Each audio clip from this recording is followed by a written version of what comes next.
All right, what's up, peeps, man? Thank y'all for listening, tuning in. This is the Trade Talk 77 with your host, Bucketman77 here. Uh, Episode 2. I'm going to call this one Me, Myself, and I Believe. Uh, I'm your host again. To my right here is my lovely wife, Jana, a.k.a. Miss Bucketman. That she really does not like that name. But anywho, we introduced Brad last episode on episode 1. The man, the myth, the legend. Me and Brad have been together 5 years, and You so make it sound like a marriage. it is. It's a work marriage. No, definitely, we can read each other's mind most days. We can finish each other's sentences, believe it or not, and it is strange. He knows what I'm thinking. I know what he's thinking. You know, I mean, a lot of guys, a lot of work people, you do the same way. Everybody's the same way. If you got a work relationship, and you're tight. So, but it's a good thing. So, you got each other's back, look after each other. But anyways, we done Brad last week. That was good. We had a good talk, and a lot of people listened last week. We were proud of that. Friends, family, whatnot. So we're getting into the podcast business. I think it's going good. One thing you just learned, you can't ramble all the time because it makes no sense. So it is what it is, but this is episode 2. Glad to be here. If you don't follow us, get us on TikTok, Bucketman77. We're going to try to put more stuff on Instagram. That is also Bucketman77. Big C, my son, is going to upload our videos and whatnot on YouTube, which we have a YouTube. That is also Bucketman77. So it's all out there, Bucketman77. Love a good trademark. That's right. So merchandise is coming soon. We are trying to work on that. We're in the process of that, so it just takes time. Comment and tell us what kind of merchandise you would like. Yeah, absolutely. We're gonna try to get an array of stuff for Brad. Stuff with his name on it. Brad is just quote unquote the face of the company, really. So, but anyways, this episode, what we're talking about, Brad had a good point last week. Is how did you get into it? And I said, well, I'm gonna do an episode of that on our own. So that's where my wife comes in. Just a little bit about us, real quick, though. We have been together. How many? 17? Almost 18 years married, 19 years together. So it's been a good ride. One of the best days of my life was getting married to this lady here. She changed me in a lot of ways. So For the better, I promise. For the better. it was for the better. I was working all the time. I'm not gonna lie to you. Man, I'd work can to cane. Somebody asked me one time.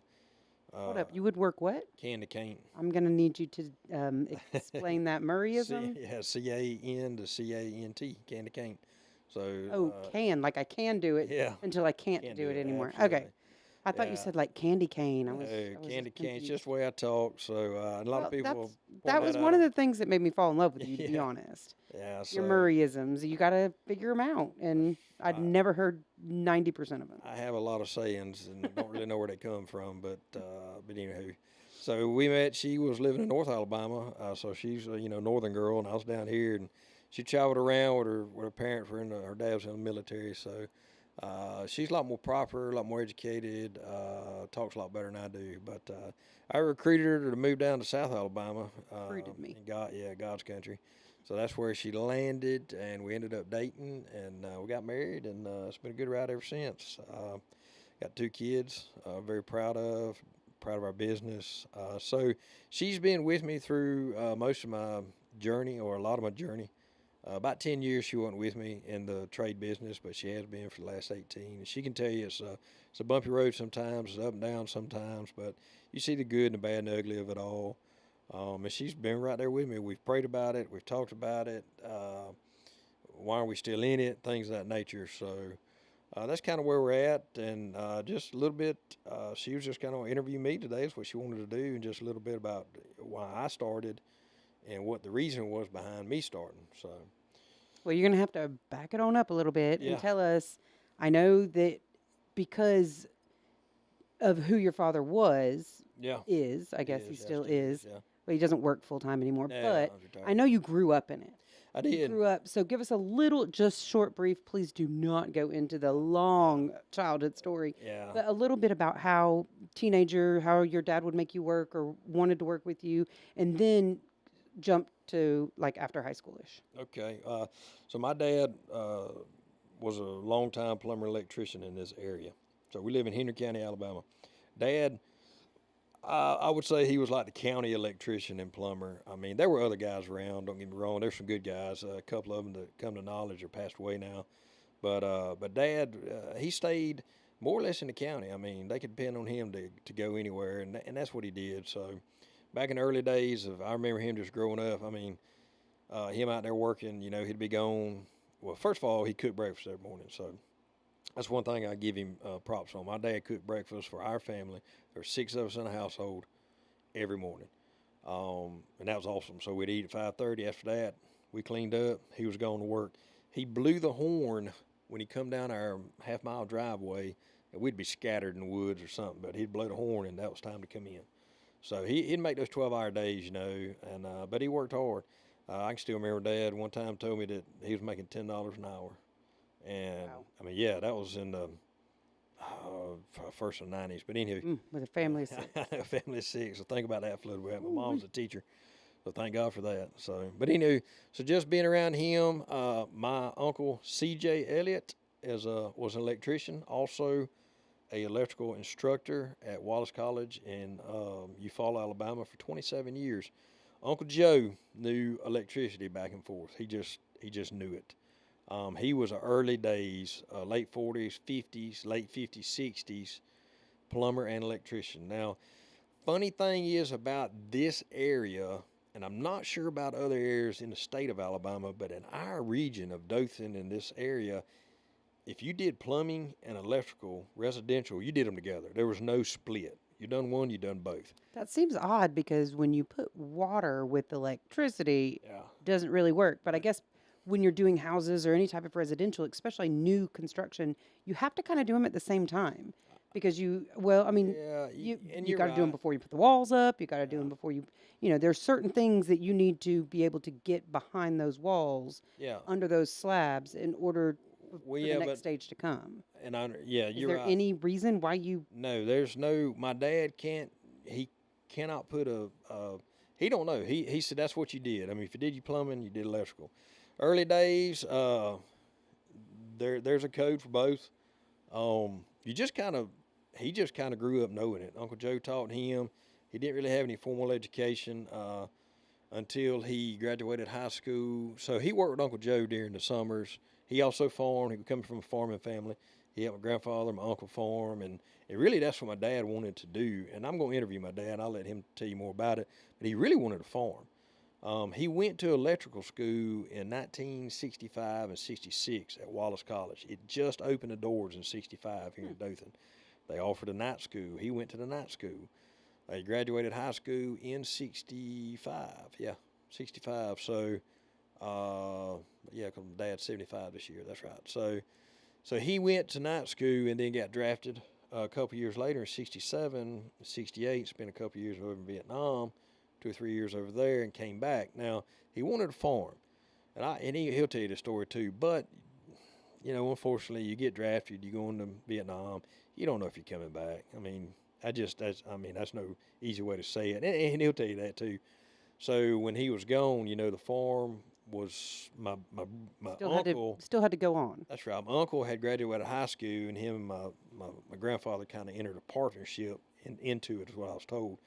So, not that my dad was left out, but you just didn't know. Now, when he came back, things were rolling pretty good, and he just decided that, hey, I think I'm going to go Uncle Joe's way and be a plumber electrician. He was really good at it. So, I got a picture, and man, I wish I had that picture. I'd show you. I'll do it with my dad.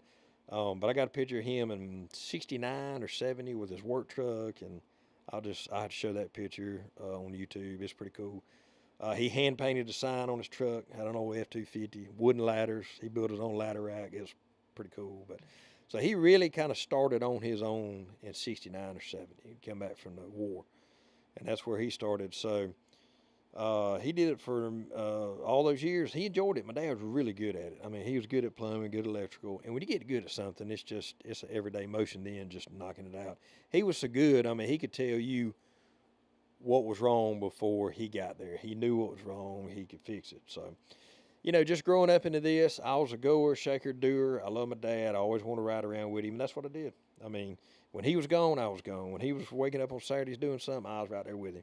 My brother, on the other hand, bless his heart, love him to death, but he'll tell you, it just didn't interest him. It did me.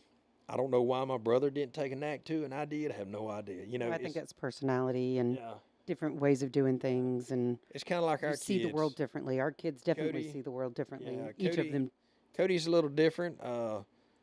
He may end up into it one day. He's more interested in other stuff, like my brother. Now my daughter, our daughter, Oh, she's she's all gonna about it. own the company. Watch out. Yeah, she's all about it. She wants to work in the dirt business. What she told me. So I mean, it's funny, but so I was kind of like, so I went with him many times. So I Now, one learned. of my favorite stories that you tell, just a quick one here, is you and sitting in the truck with your dad when you were small. Oh yeah, yeah. He would take me to daycare. Also, it was pretty cool.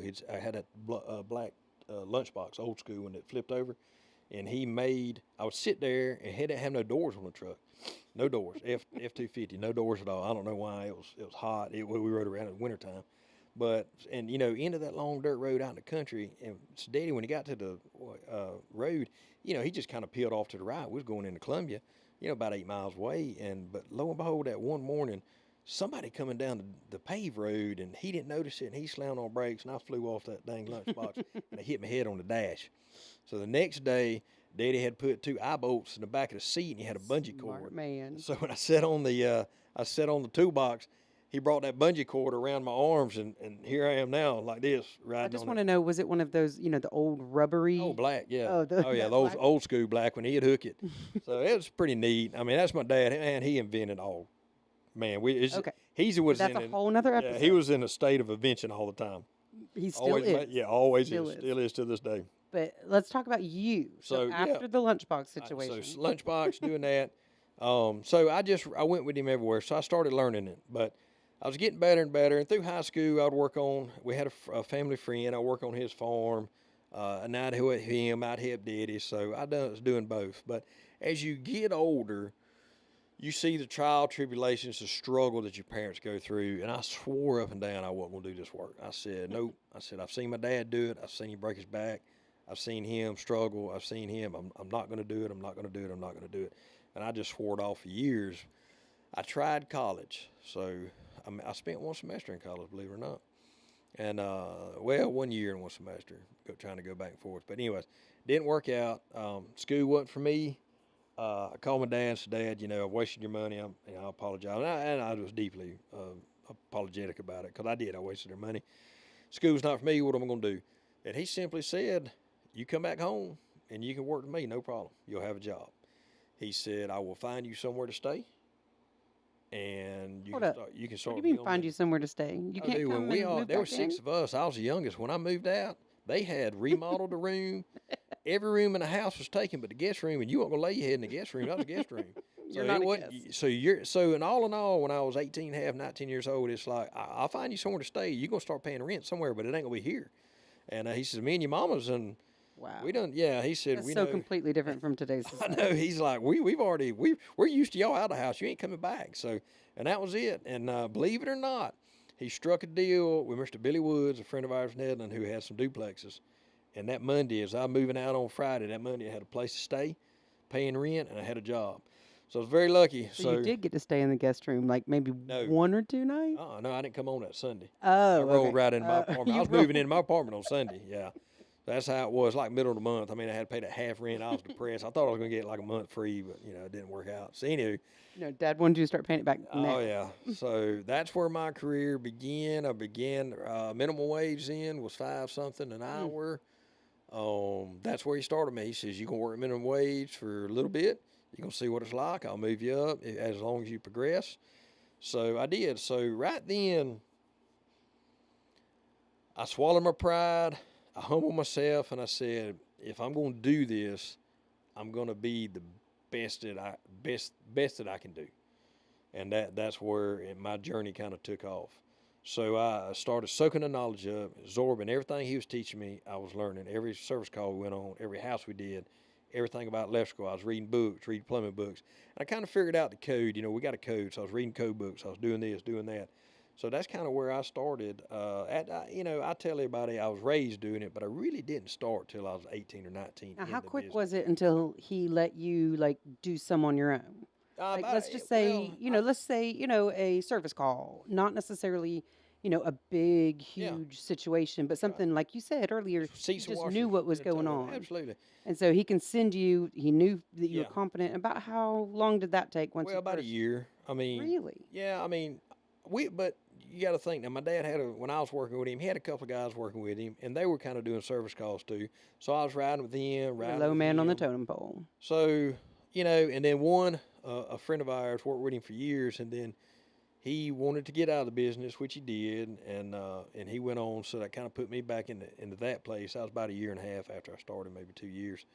And then my pay went up. Yeah, I was making, I think he paid me like $8 an hour. Ooh. And yeah, oh yeah. I mean, look, I'm not old, but this was like 98, 99. I'm like, I'm getting $8 an hour. I mean, I was like, we ain't out on hog now. We're going to red lobster. You know what I mean? I mean, yeah, that's the kind of stuff I'm doing. So, but anyway, that's where I started, and I just absorbed it, and I got good at it. I'm very personable. That's what I've been No. told. I can talk to anybody. Really? Old ladies love me. Mamas love me. So I was, going into homes wasn't a big deal. I was very trustworthy. I'd How clean many up. pies did you make? Did you get paid in pies? I did. Man, I tell you, quick story on that. My dad had one customer, older lady, and she would pay him in peanut butter pies. Ooh, And that's yes, they worth were it. awesome, and he never said no.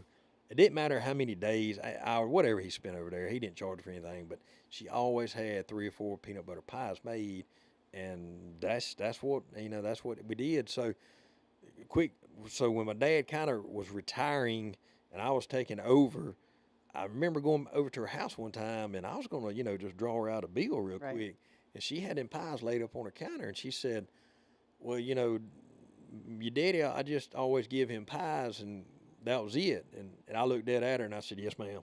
And I just that I had a bill in my pocket. I didn't bring it out. I said, "Yes, ma'am." And that's the way it was. How many So did you take home? Two? two, yeah, You ate one there they were and awesome. then took two home. I mean, I had the older ladies. They would make milk. I mean, cookies, tea. And you were single, so that always helped. Absolutely. But they wanted to talk. I mean, they didn't Absolutely. have anybody to talk to. So Well, you're a funny guy. we were talking. So it was awesome. But yeah, so that's kind of how I started my journey into the business, and I enjoyed it. Uh, I'm trying to think. There was a point in there my dad was kind of phasing out. He had spent 30 plus years in it, and he was really ready for a change. So he kind of rolled over about 2001, 2002. We had some tough years in there because 2000, the kind of the economy hit, we had enough work for him. So he said, "Well, I'm gonna stay with it, but you need to find some work." Must do. And so I did. I worked on offshore for a couple of years, or well, 18 months, and then that was good money, but I knew I didn't want to stay there. So after the economy started ramping back up, I come home. He said, "Look, I'm getting out. You take over. You can use my name, whatever you want to use." So it was Ronnie Yance Plumbing Electric, so I just changed it to Yance Plumbing Electric, and then that's when I went. Funny thing is about it, we had no I mean, I had a business license, I had insurance, but I had no license at all. Period. Funny thing about license here in Alabama, You mean um, like like plumbing yeah, license, plumbing electrical license? license, yes. Okay. No, if you went to get a business license in the town, they didn't care if you had a plumber. You just told them you done plumbing electric, they'd cut your license. I mean, it wasn't no big deal. The state, nah. I mean, we never heard from electrical board. I didn't know electrical board existed until, well, I'd heard about it. There was a myth that existed, but for the little man, we were so used to just being able to work in all these towns because we had a city license Mm-hmm. that we never thought anything else about it. But my dad got his plumbing license in about 89 or 90. It just so happens we were on family vacation in Branson, Missouri, and my dad talks to everybody. He was talking to an old boy, said he was from Alabama, well, this guy was too, said he was a plumber. Well, this guy's on the plumbing board. What? Yeah, and lo and behold, it was David Wilcox. And he was our executive director here in Alabama for years. David was, me and him was buddies. He lives right in Headland now today. Is what's so weird about it. So we're all friends. But he said, "Well, you need to go ahead and get your paperwork filled out. And you'll be grandfathered in forever." So my dad did. As soon as we come home, he sent it off to the plumbing board. Didn't even know a plumbing board existed. My dad didn't in Alabama. So things just didn't trickle down to where we were. I mean, we were just low key making a living, but we're not the only ones. This is everybody. Oh yeah. So my dad had a lifetime father grandfather in. It was pretty cool. So I worked off his license for years, and then David Wilcox came in one day and he said, "Look," he said, "I know your daddy's retired. I know you're working off his license." He said, "But you got to do something." What do you mean? What do you mean working off his license? Like, Well, what my do you, what dad does had that his mean? license, so I could, as long as he worked, quote unquote, for the company, then I didn't have to get mine. So I kept my dad on the payroll. You had to work so many hours a week, and So you were apprentice or journeyman or well, I was whatever. just a plumber. You didn't Yeah, even have that they paperwork. are apprentice, journeyman, and master plumbers. But I was You none were of just working those. for I was just him. working off my dad's license. And people still do that today, believe it or not, which is illegal. But you could keep him on a payroll. So I kept him on the payroll, paid him minimum wage to keep his license. So probably not, probably kind of shady, but that's what we did. I mean, I ain't gonna, I'm not gonna doubt it. But anyways, David said, you need to do something. He said, what I'll do for you is, he said, if you come take the test, he said, I will let you take the journeyman's test. You study, you come sit for it. He said, a journeyman has to hold his license a year in the state before he can take his master's. He said, I will let all this happen if you do what I'm telling you right now. He was very good to me. And he was good to everybody. I mean, David, we love David as an executive director. Well, I mean, he knew you could do the work. He just needed you to do the Yes, paperwork. the paperwork. Right. So he let Daddy run for 2 more years, but I passed my journeyman's. A year later, I passed my master's, and that was in like 2003. And so I've had my master plumber too. I don't know. You probably it may only be 14 years. I don't know when it was really. You'd have to In do between some 2000 digging and research 2007, on yeah. that. So, but anyways, no, that was before that, 2003. But anyways, so I've had my master's that long in Alabama. Now electrical, whole different ballgame. Yeah. We never knew electrical board even existed. They done nothing for us. They still don't do much. I'm not gonna lie to you. We So don't. not like the plumbing board. No, we don't hear anything from the electrical board. Only if you make a mistake or they're out to get you. There's nothing that comes from Alabama electrical board. I think it's a waste of money, waste of time that we even have to pay them. If there were I'm things sure that they write codes. no, if there are things that they would do for us, it'd be better. But anyways, not to get on that. So we had all these city license. Okay, would electrical board come out with a thing about as long as you had city license, they would give you an electrical contractor's license by them to work in the cities, yada, yada, yada. So in about 2010, 12 maybe, something like that, that's what I did. I said, well, I'll have a card. And I did. We had a card. You still wasn't an electrical contractor. It's called a provisional license. Some of y'all may still have them. Some of you may have heard of them. But that gets you in the door. And then after that, I had that for several years, and I said, I need to go get it. All I got to do is pass the test. So I studied up. And I went. Oh, I remember. Yeah, I remember you studied well. studying up. Yeah, studied up, went past it, got my electrical contract. Wasn't that the one we had to tab the book 800 different times? Yeah. And then like the guy was like, "Your tabs are all Oh in the yeah, wrong that spot," was and you were crazy. like, "What do you mean my tabs?" I actually took that test twice, passed it. It's because your tabs were in the wrong spot. Yeah, I passed it. 73, 74 to pass. Because we had to drive out of town. Oh yeah, yeah. I mean, I made the weekend of it. I remember like hanging out in the hotel lobby in the pool while you were downstairs taking a test. That's right. I mean, so I took that and failed the first time on my own. The second time went back. Because your tabs weren't right. I made like a 70 the first time, made like an 89 the second time. I wasn't gonna fail it again. Right. It was like $200 a test. Money was tight then. So, but just doing that, and that's so. I got it, and actually now our business holds sub license. We actually are prime license holders. We're unlimited. We can do anything. We got a limited license now. I made sure of that. I went and took another test, business and tax test. Now we're prime contractors.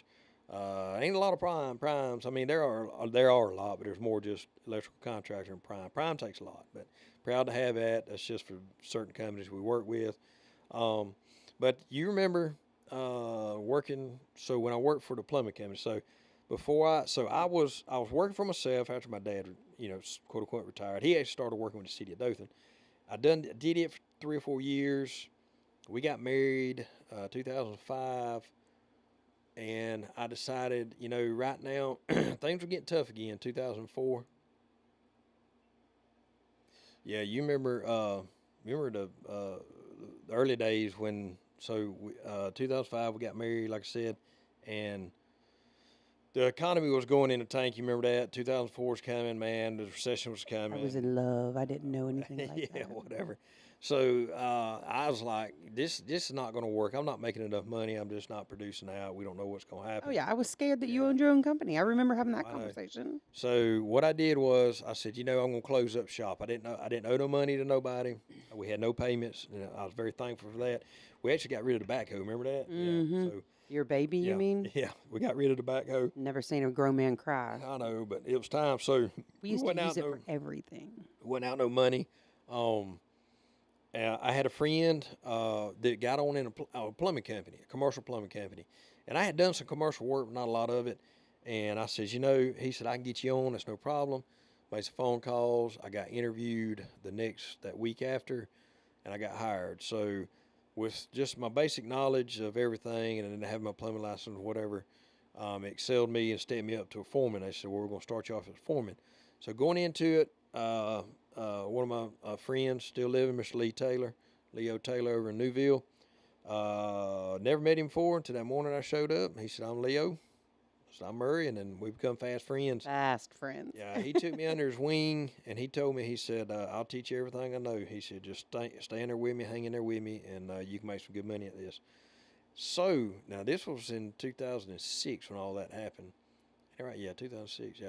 So, my dates are getting my mind. But anyways, so I worked with them about 3 years, 9 months. After Cody was born. I'd still be with them. I mean, that was a good company. So they started me at $19 an hour. Now I was going for making, I was I don't making know, a when your good living at story myself. started, you were at 575. 5, 7, then 8. Then my dad started. I mean, then in that time period, I was making like 10 or 11. But I was paying myself really not maybe $15 an hour.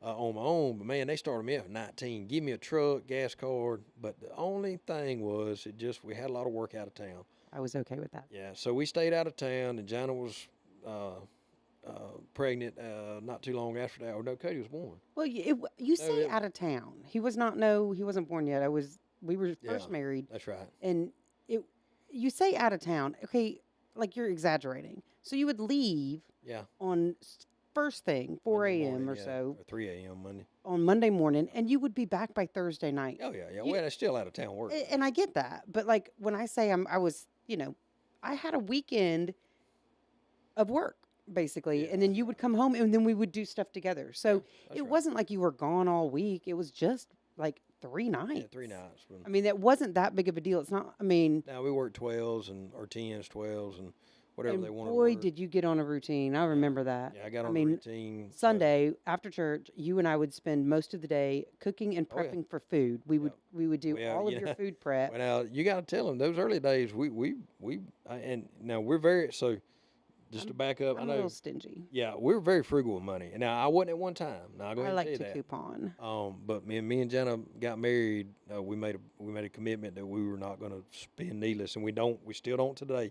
So you remember then things were frugal, dude. We packed lunch for every day. Oh yeah. I mean, if like I told her, I said I'm going to eat Subway and snack this week, and we were like, oh my God, he's going to eat Subway. So we would only do 2 for 2, and you would have to use half of it for lunch the next day. The next day, I mean, like we planned ahead. I mean, and so you had the continental breakfast. Absolutely. And I expected you to take snack in your pocket at continental breakfast. And I did. I take stuff to work. I eat. So and that's I still. But it was the same thing. So for 1 week, every lunch would be identical. Oh yeah. I mean, and then next week, now I might cook something like in the crock pot, and he would have the same thing every single day. About 2.5 years or 2 years. We only rotated like 2 or 3 different meals. 2 years on the road, I ate the same thing every day for lunch and every day for my nightly meal. But that's fine. I'm a creature of habit. I can do it. But things were tight, man. We were screaming and saving, but I was making $19 an hour, and that was good. And didn't have to pay for gas. So in a point we were doing okay, but and she's a teacher, so we were doing okay. Nothing. Not at that time though. Yeah, but it was. I wasn't tight, making. And then here comes Cody, was pregnant with him, so I was with the company. I watched the national game in 2010. What national game? The NCAA championship, national college championship game in January. It was on at that time it was It was still on the weekend at that time. No, it was on Monday. Yeah, Monday night. Went to Valdosta, and they laid me off Thursday. So that was crazy. And Lee knew it. He didn't want to tell me to the end of the day. And at lunch, he said, I got some bad news. And I wasn't mad. I just said, well, I'm disappointed because they kept some that needed to go, but they didn't keep me. And the reason they didn't keep me is they could save that $19 an hour and keep them boys was making 10, 11. Didn't they phase out that whole plumbing section though? Yes, they eventually it took them some years, but they actually did.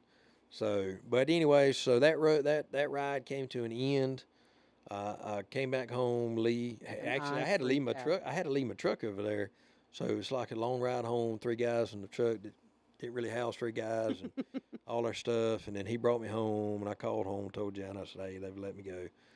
They've laid us off. Now it wasn't just me. I mean, there was about 10 of us got cut that day out of the Valdosta office. So, I was kind of bummed. I was freaking out. Yeah, oh yeah, you were just brand new baby at the house. Had no clue what you were gonna do. So she asked me. She just looked at me and she said, "What are you gonna do?" I said, "What do you mean what I'm gonna do?" I said, "I'm fitting to put my tools back on the truck and go back to work." Well, I didn't want to own a business again. And she was that like, scares me. You're in charge of everything. I know. Every aspect of everything, and it freaked me out again. So it is. That was a big decision there, and. Like, I remember you and I sitting down, hitting our knees, praying to God. Oh, yeah, praying. Making it work. I said, because I'm freaking out. Oh, yeah. Like, freaking out. Benefits and all of that. I mean, everything. But we had all the teacher stuff, and we knew we had that. So I said, no, I wasn't teaching yet. Oh, no, you weren't. I weren't teaching. I had benefits. Sorry. But it wasn't quite the same. Yeah, you wasn't teaching, man. My memory is so bad right now. That's right. You wasn't even teaching yet. So I didn't have So we didn't even know that. That's right. So, yeah, we just had regular benefits, weren't much, but we had to go because we were using my benefits, remember, and we had to get on that other thing. Anyways, that's expensive. That was like it's all like $800 a month for all 3 of us. But anyway, we did that. Yes, there's a lot of praying, and I made some phone calls. I said, look, I've talked to all these people. I said, I am. Sneak camera. All right, so, and, was praying a lot. And I just, I called, made some phone calls, said, look, man, I got to get back in the game. My job didn't work out. I got laid off, yada, yada, yada. So just doing that and, kind of got the word back out that, hey, I'm in the game again. So we were going with, you knew about it. We was going with people that are doing houses, service calls, things of that nature. Just trying to make it happen again. And you were still steadily praying all the time. And then, just the money aspect of it, how we're going to do it, business, whatnot, and all that kind of stuff. So that's kind of where we're at. One thing we did decide as a family in a house, with our finances, what we're going to do, God's in control. And that's the way we kind of played that is, we're going to turn our finances over to the Lord. Be conservative. Don't waste our money. Don't try to waste our money. Don't want to waste our money. So that's what we did. Prayed about that. And that's one of the things I can tell people to do because it'll help you tremendously in the long run.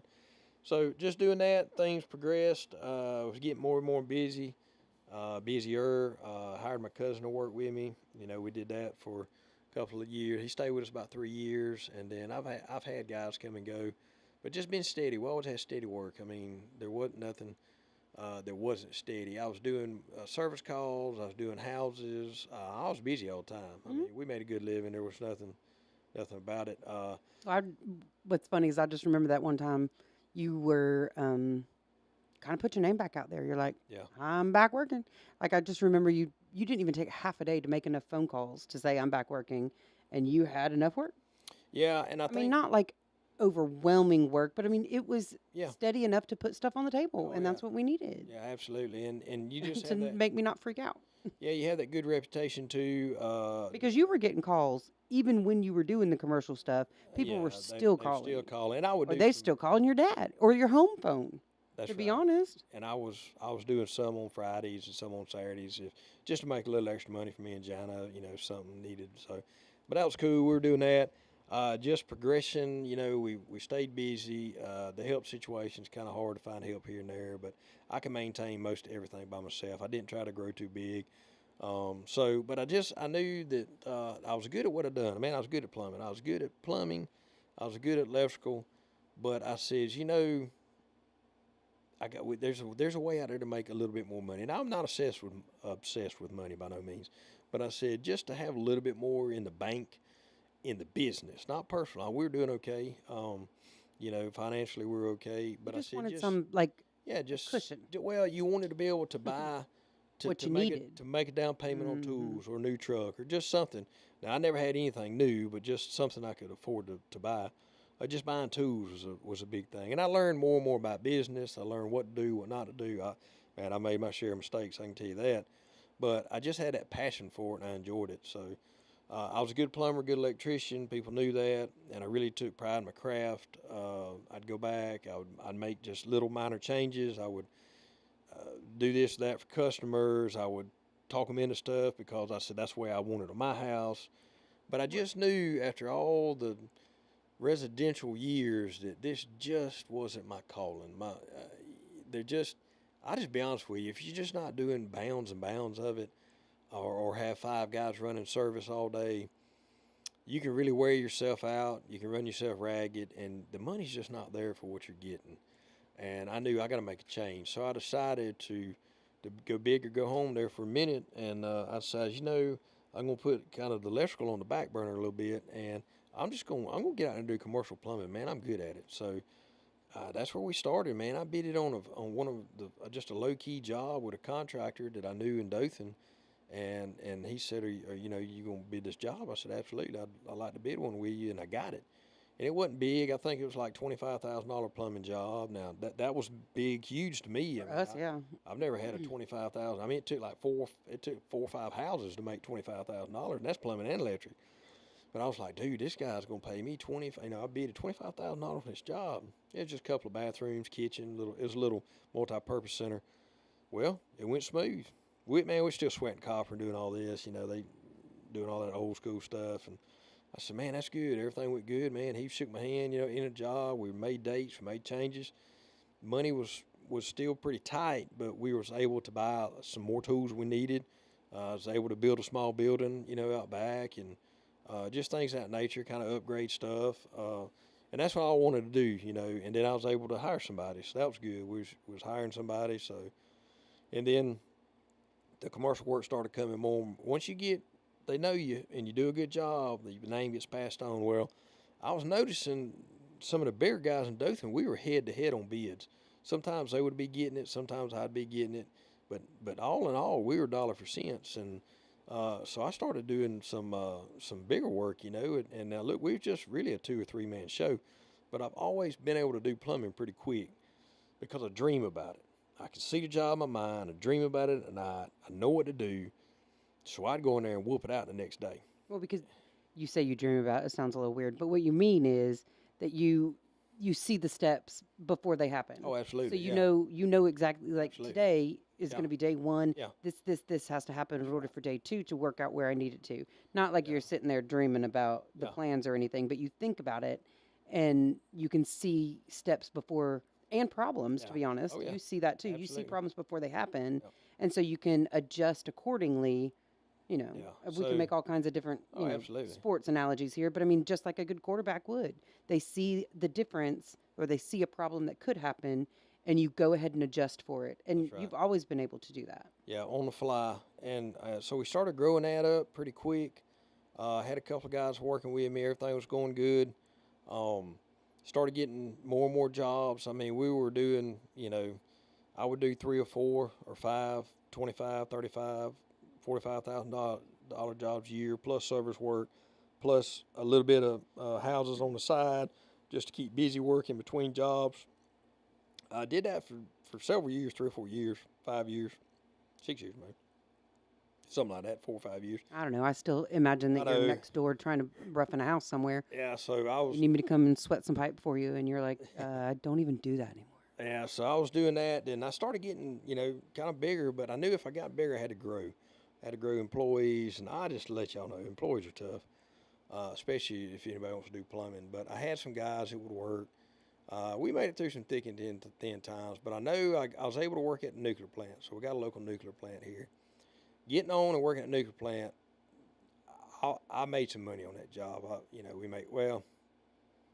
We made some money. I mean, it didn't last, but what I'm saying is just, this business side eats your money up. But it just seems like nuclear plant was good. We had some other bigger contracts we were doing, and then it just seems like, hey, this just not going the way I wanted it to go, and I couldn't keep up because I couldn't find good help. And I was really meticulous and particular about our work. My name was on the line. I wanted to be perfect, and exactly. That's always been a big thing with you. If my name is going to be on it, it better be my kind of quality. And some of it started slipping. I had to go personally finish up some jobs on the weekends and nights because some of our guys, and then that's when you start letting people go because it's not up to par and they don't care. So anywho, nuclear plant's my last job. I done one at Wayne Farms down here, big plumbing job. I had that one going, nuclear plant going, and the one at Pea River Co-op going, doing all their new facilities. I got done with all them. I was lagging on the nuclear plant job, not much, but I got it done. And I said I'm out of the plumbing, just like that. Well, lo and behold, Mr. Branch, Jerry Branch, been friends with my dad for years, and he had a J&J Electrical Repair, and his niche was ball field lights in underground and overhead utilities, which I knew nothing about. But I've always saw him busy, and he had a niche in the market of what he did. There was nobody against him. And I thought to myself, through the years, I said, I nagged Mr. Jerry. I said, Mr. Jerry, if you ever want to sell, let me know. If you ever want to sell, let me know. Oh, son, I'm not going to sell anytime soon, blah, blah, blah. So he retired from the city of Dothan as a line foreman, superintendent. I done line work, high voltage, and then he developed a company, and they done ball field lights, and it really wasn't nobody but him. He had a niche for 20-something years. So I nagged him. I ran into him. I was at the Parts House, and he was walking in, I was walking out, and I feel like the Parts House is a social club. It is. I mean, I feel like I need to go sometimes to make sure that I know all these people that you keep talking about, because everything happens at the Parts House. Well, there's 2 or 3 Breakfast different ones. happens at the Part House. It just depends on where you go. But he was walking in, I was walking out. He said, "Hey, son, what's going on?" And we just started talking, and I told him I was kidding him again. I was kidding him. I said, Mr. Jerry, if you ever want to sell, let me know. He said, son, I got another year in it, and I'm retiring. And I looked at him, and I said, are you serious? He said, yes. He said, you've nagged me for years. He said, that's how you got me, too. He said, yeah, absolutely. He said, well, it's persistence. And he said, are you serious? And I said, yeah. And because I'd seen him more and more too the last probably year or two, and I would, through the years I'd nag him a little bit, but the last couple of years I'd see him, I'd nag him real hard. And he said, if you want to learn, you're going to have to work me some and learn this business. And if I feel like you can do it over a time and period when I get ready to retire, we'll talk about it. Well, that was the key. I remember you coming home and you were like, oh, I got to work with him. I'm like, you own your own business. What do you mean you have to work with him? So, you're like, well, he's not willing to even entertain selling it to me unless he knows that I know what I'm doing. And I was just like, oh my gosh, old school with old school. So this might just work out. And so here we are again, kind of in a whole different scenario of what we're going to do now. Because I'm talking to Jana here about a whole nother venture, and she's like, what are you talking about? Scared again. Scared again. I was too. We were doing a little bit of everything. I had a couple of guys working, and, I said, I told them, here's the outlook on the future. I'm gonna help him. We're gonna work. We're gonna finish our jobs. And I'm gonna help him. We're gonna do what we're doing, and go from there. And so one of my friends, he was working with me. He's still my neighbor today. And then he had a company, and he says, I think I want to get back into my own company again.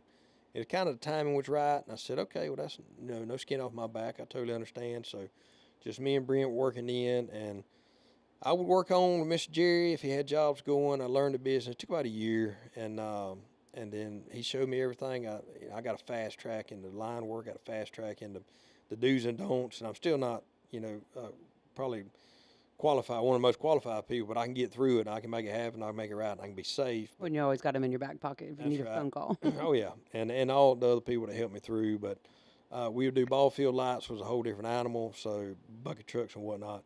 So that's how it all began, and he said he was ready to retire, and I said, well, do you think I could do this? And he said, I have no doubt you could do it. He said, but naturally it's going to cost you. So he named his price, and right then I went to next day I went to the bank and I said, look, here's what I got. Here's what I want to do. Here's what I want to buy. I had good credit. We always had good credit. I'm a stickler for good credit, paid our bills.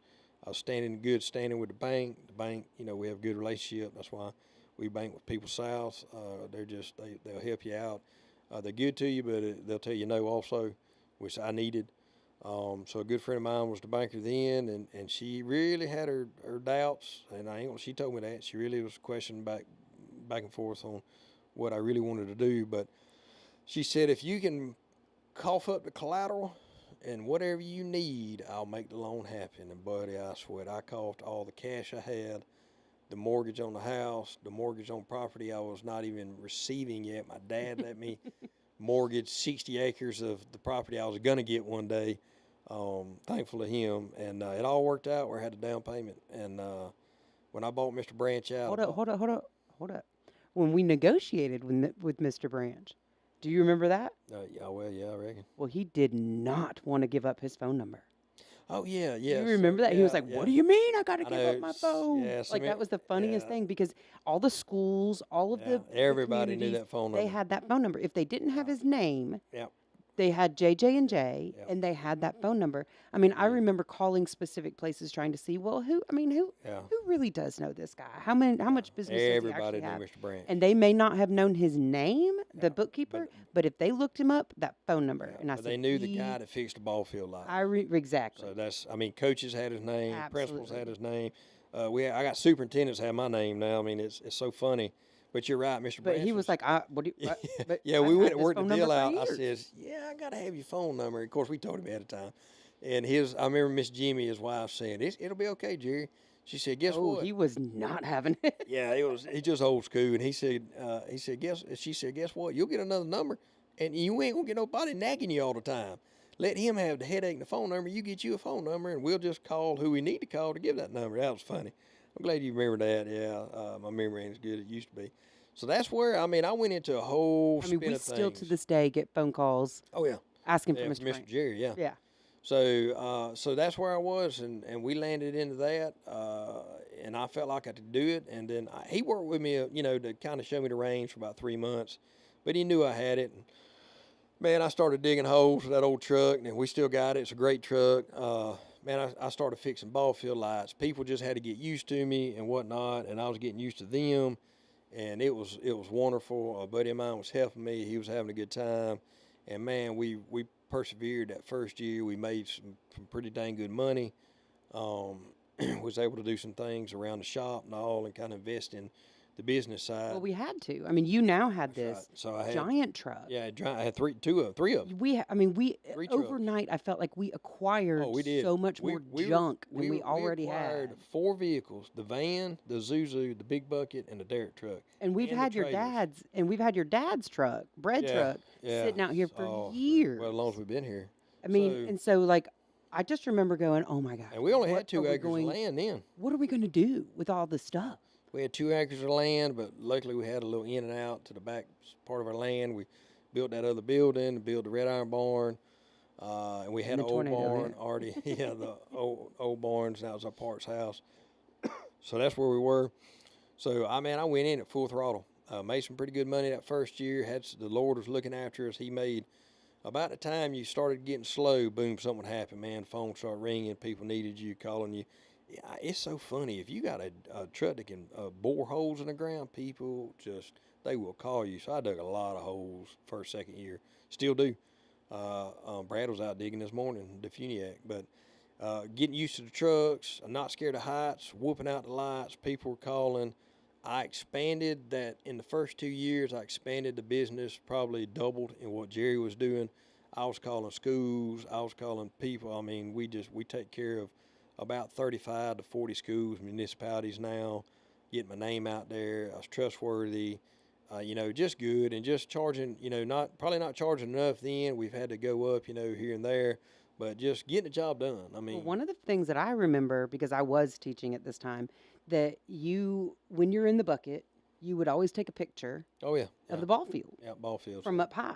And this was drones. This was maybe, I mean, maybe you heard of a drone, but it was not a commercial thing Yeah. to get a drone and get a picture That's right. from above your ball field, Yep. whatever it may be, football, softball, baseball, whatever it was, and you started posting them on Instagram. Oh yeah. And that's really where you started with quote unquote social media, because you always Instagram, that's joke right. about, well, I don't even know what this www thing Yeah, I know. means. Like, you've always joked about that and how you can't use computers, but that's where it was, is you started posting those and people would start commenting. Yep. And they were like, oh my gosh, Yep. this is such a great picture. Can we use it, at the school? Can we use it, in our yearbook? Can we use it? And I was like, wow, like, Yeah. that's an interesting way to get into it. Bucketman77 come is alive. kind of where it started. That's right, it did. But it was so I really started enjoying this work, and we were doing ball fields. Then we would get asked to do new construction on ball fields, and then that's where I saw that I had that niche in the market, and it took off from there. And then Brad came about 5.5 years ago. Met him. Y'all can listen to that podcast. That's how we met. I knew I had something good with him and started teaching him everything I knew, threw him into it, and he's excelled. Of course, he knew electricity. And we would get more and more calls for line work. That's privatized line work. We'd do it. Underground utilities, we dig a lot. So that's what we specialize in. But the ball fields are still up and running because Everybody needs to change light. yeah, everybody needs to change lights. And now with the whole LED versus the old school way, and some people wanted them all changed at one time, or some people just wanted, some of them to be changed out, and then you started to have to do research about, making sure that what type of light is going to be best, and for what type of ball field. And I remember you going through all of the different like brand name books and trying to read what type would be better for, what size your ball field was or whatever. And that's right. So I mean, I remember you, hey, let's try this light on this one, and you're like, oh, don't like that brand, and then you would try a different brand, and like, I don't know, you to say that you're so quote unquote uneducated, like you say, I completely and utterly disagree. I might have papers that say I have degrees, but you have so much more knowledge, and you are the prime example of, once you find something that you're legitimately interested in, man, you will jump. I pour my heart into it. That's anybody. Absolutely. Once you find something you're into, and I can get on a soapbox, but that's one thing that we're lacking in our society. Letting people try out different things, and once they find that, let them run with it. How much better would we all be if we only did stuff that we like to do? That's right. So we would be amazing. Oh yeah, I mean, absolutely. So so we started doing ball field lights real heavy, and Musco, we started doing Musco lights. We were contacted by Musco, and we started getting some companies that were doing Musco projects, and we've gotten into that in the last 3 or 4 years, really heavy with that, Musco projects, and just lighting in general. We do all kinds of lights. But, we still got we've upgraded to small bucket, sold Mr. Jerry's van, got a new bucket several years back, a small bucket, a service bucket they call it. This year in 2023, we upgraded to a 65-foot derrick, and we still have the old 47-foot transmission derrick's awesome. It digs bigger holes. We can go deeper, and plus it lifts up bigger poles. So I also want everybody to know we did get another backhoe. Yeah, that's right. Oh yeah, we got a backhoe, excavator. We got some power company contracts with our local power company.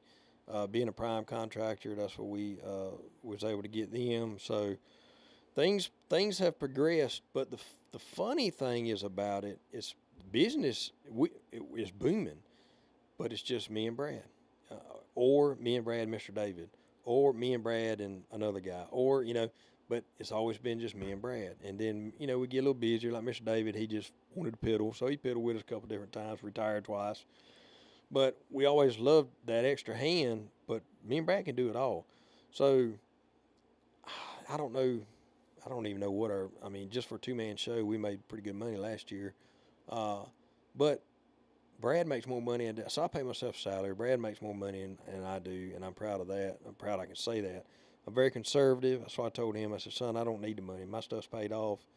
We're good. I mean, I make what I can make. I can live off my salary. We've lived off it for years, and why are we going to I mean, I have the opportunity to up it, but why? I'd rather put that We're money. not extravagant. Yeah, Let's put it back in the business. back into business and buy a dare truck, man. That's what I'd rather do, or buy the equipment we need, or buy the excavator we need, or buy the trailer we need. So that's where we're at. But I love the trade business. I'm an advocate for the trade business. I sit on the electrical board at Wallace College, one of the advisory boards. You're not an advocate just for this trade No, either. any trade. You're an advocate for all trades. Any trade. If it's not the one that you like, but somebody's Yeah, still interested in it, find you will one. push them. You will try to Absolutely. help them find the contacts to get into that trade. Absolutely. Trades are so important. We cannot function as a society without the trades. Yeah. And my gut is telling me that we're forgetting that. We are. I'd help anybody. Anybody that I can help. I just love it. I tell young men and young women all the time. If you're not sure what you'll do out of college, join the military. I'm a firm believer in that. Absolutely. Spend your 4 years, or get into the trade business. And if you come to me and don't even want to work for me, I can find you a job somewhere. Somebody's hiring. I know everybody. Everybody knows me. I know everybody. That's true. So, but that's kind of how I got started. That's kind of where we're at today. I'm very thankful. The Lord has blessed us tremendously, leaps and bounds. Well, He's blessed us because we keep Him focused. Absolutely. We keep focused on Him. Yep.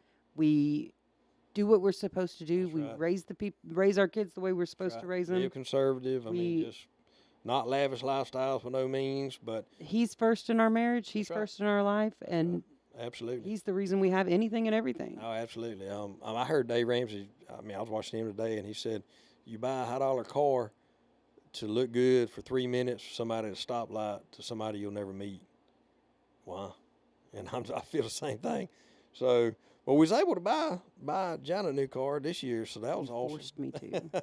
Yeah, the old one's 6-8 years old, and we ride them. So work trucks the same way. So, but we're blessed to have everything that we got.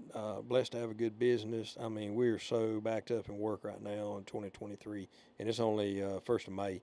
Are you ready to hire me? Yeah, well, absolutely. No. We're actually scheduled out to probably about September right now. Now, we fit small things in between it, but that's bigger jobs. And, we bid. I've learned that process better over the years. I've learned how to manage things over the years. I'm transitioning more into the business aspect of it, but I still work about every day in the field or every other day that I can. And, if there's stuff Brad can knock out by himself, we're so funny because we come in and we only may work 6 hours. I mean, so this is the kind of it's constant. This is the kind of boss that I swore I'd always be. When I got back into it the second time, I made a commitment to myself and everybody. I said I'm going to be the boss that I would as an employee want to have a boss. Number one, you treat them. Number two, you treat them like gold. Number two, if they need something, you provide it. Absolutely. You let them make the money, and you live off of what you can. You put everything towards the business or your employees. You treat an employee right, they're going to stay with you and do a good job. It's still your name on the line. That's right. So I try to strive to do that. Another thing is, if we come in and bust our hump for 6.5 hours, we're going to get paid for 8. But that surprises people. Like, well, do what? I'm not paying somebody. Well, it don't matter to me. If you're in here and you're working your tail off that morning, we're hot and sweaty, and we get in at 12:30, 1 o'clock, we're getting paid for 8 hours. If you've done everything you need to do on your list and you're making it happen, why not? That's just the top guy. That's the type of person I want to be. And I do not call them employees. I call them, I say. No, you give them nicknames. No, I said this. I said, I work with Brad, or I work with Brent, or I work with my dad, or we work together, or they work for the company because I work for the company. I mean, I get a W-2 just like everybody else. So I'm an employee also. So I don't feel like I'm pointing the fingers. And I'll do the dirtiest jobs. I'll do the shoveling. I'll do the ditch digging. Let them boys make the money. That's what we're paying them for. They make the big money. I'll do the other work. I've always been that way. I'll do, and man, it surprises people. I'll jump out there to shovel and just hammer down on it. And they're like, ain't that the owner? Yeah, so what? That dude works just like we do. Or matter of fact, he works more in some aspects of things. So. Hey, that goes right back to treat people like you want to be treated. Treat people, and I've always been that way. I said, y'all make that big money. I'll go out here and do the junkie job sometimes. I'll make it happen. So that's the way I've always tried to excel, be in just in business. And we've learned a lot. We've had struggles. I'm not going to lie, but I do enjoy the trades. I'm an advocate for it. that's kind of how I got started. I mean, I hope y'all enjoyed this episode. I know it's kind of ending. There's a whole lot more to say, but we could be here 2 more hours. But Here's what I want to say. He's not done. He's not done talking about the trades. He's not done working in the trades. And who knows, it may shift into something else. I mean, it's shifted our entire married life from a little bit of plumbing to a lot of plumbing to a little bit of electrical with a little bit of plumbing. I mean, it's constantly on the go. It's evolving. He is, I like to call him my 6-month man. He gets really hardcore into something for a period of time, and then it doesn't change. It just shifts a little bit. Yep. And so, something else come up. Well, because you get really involved into something. That's right. And you're like, "Ooh, doing it this way would be better." And it's your way of of educating yourself or making sure that you're still in love with what you're doing. Absolutely. And that's obvious. It's obvious from the first lady who paid you in pies to the lady who will still try to pay you in pies, and you'll still help them. That's right. And that has something that's definitely something that to be said about you. Not just your company, but you as a person, which makes that company. Because if you aren't like that, then nobody's going to want to hire you, and you make your company like that, then people are still going to want to work with your company, for your company and with your company. Yep. And that says a lot about your character and therefore the character of our company. Yep. And you're exactly right. I mean, it's like it's not the trades, it's who's doing the trade and how you represent the trades, trades, represent the people you work for, or if you have your own company, represent that company. Just so be an advocate, push it. I enjoy what I do every day. I love it. I mean, we get out there and hustle, and it's awesome. So, will we do probably odd things? Yeah, me and Brad's always get. The funny thing about us is if we get some of the oddest jobs because nobody else wants to do it, but they know we can do it. We get some weird ones. At least you're willing to try. Yeah, we get some weird ones because can't nobody else figure it out. But Brad can figure it out. I can go ahead and tell you that. And then a lot of times he uses his knowledge, my experience of things, and he gets it done. And it's just so. Because you're in the Get Her Done Club. Yeah, absolutely. I'm president. So, but we're just into that field where we get called in to do some odd things. But it's awesome because we're changing. We're somewhere different every day. We're not in the same place. It's great. And I love it. So. That's where I'm at. That's kind of my story as Bucketman77. And, man, I appreciate y'all being with us today. I hope you enjoyed it. We're going to have podcast number 3 come out, episode number 3. Try to get my dad in here and just talk to him. That one might have to be episode 3 and 4. Yeah, and 4, yeah. Just get him talk about old school and then what he saw and then what he was kind of against in later in life. But I appreciate my wife coming and kind of doing the interview and just thinking about them good times and great times still to this day. We're blessed to have what we have. Appreciate y'all. We're going to get the filming thing worked out a little bit better. It just probably not going to happen this time. We have some complications with the GoPro. But anyways, you can listen to us. Remember Spotify. We're going to try to branch out too on other social media platforms to get it out there. It's kind of hard to load it up on YouTube and not be able to watch it. But, it'll happen. It'll evolve. Merch is coming out in a couple of months. We got a website up and kicking. Emails. Big C, what's the email? The Trade Talk 77 at gmail.com if you want to email us about anything at all. We can do sponsorship. We can do anything, man. We're up for all of it. So just get a hold of us, DM me on social media, and I'll try to respond the best I can. So that's it. Thank y'all. See you next time.